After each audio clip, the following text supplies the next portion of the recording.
very close. It's there. She's got it. Faith Kipyegon heading for another world record. 7.65. Can you believe it?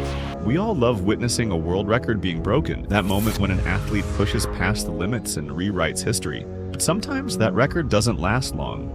Sometimes it's broken so fast that the celebration barely gets started before someone else takes it down. I think he's improved it. Take the men's indoor mile, for example. On February 8th, Yared Nuguse ran 3:46.63 at the Millrose Games in New York, setting a new world record. He finally breaks the mile indoor world record. Huge moment, right? He took down a 6-year-old record and cemented himself as one of the best middle-distance runners out there.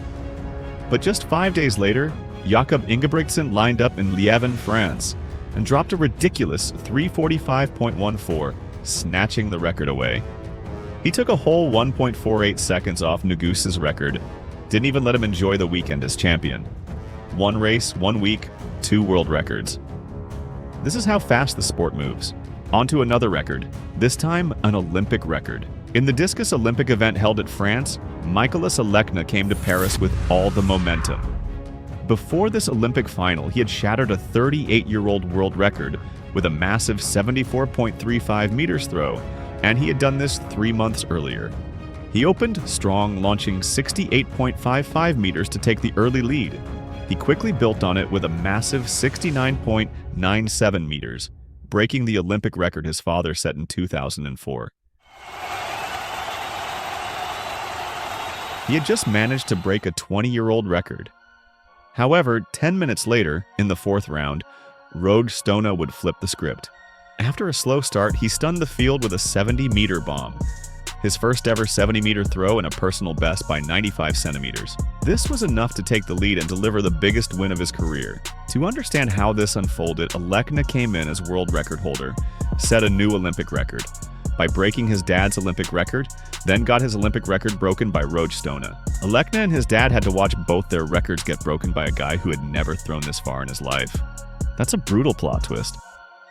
In a similar plot twist, Sifan Hassan smashed the women's 10,000-meter world record on June 6, 2021, clocking 29 minutes 6.82 seconds at the FBK Games in Hengelo. He's absolutely smashed it. Over 10 seconds off a world record.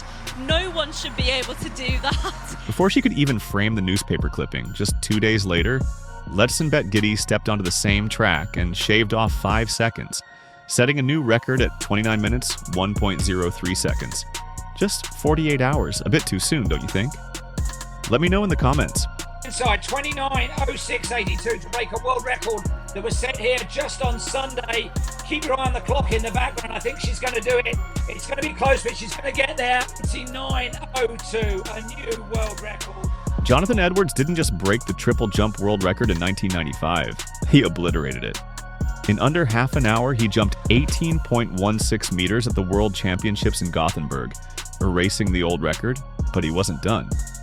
In the very next round, he soared to an unreal 18.29 meters, becoming the first man to clear 18.20 meters. It looked like the kind of record built to last, but here's the twist. It wasn't. Not because someone else broke it, but because the weather conditions did. The real farthest jump of Edwards' career was 18.43 meters. The problem? A positive 2.4 tailwind, just barely over the legal limit. The record books didn't count it, but that jump proved one thing. If nature had been a little kinder, Edwards could have rewritten history again in the same competition. Now, speaking of rewriting records at a ridiculous pace, the phenom Armand Duplantis. Duplantis treats the pole vault world record like a subscription service. He renews it every few months. The Swedish-American phenom first broke it in February 2020 with 6.17 meters. A week later, he was already over 6.18 meters, and that was just the beginning. But Duplantis wasn't the first vaulter to snatch a record that quickly. Back in 1984, Thierry Vigneron thought he'd done something special, setting a new world record of 5.91 meters in Rome. But before he even had time to let it sink in, Sergei Bubka took the runway and cleared 5.94 meters, snatching it right back. That's a brutality. He's got it! A new world record! Sergei Bubka has just broken Vigneron's world record. And Duplantis, he's on his own level. His shortest turnaround was in September 17th, 2022.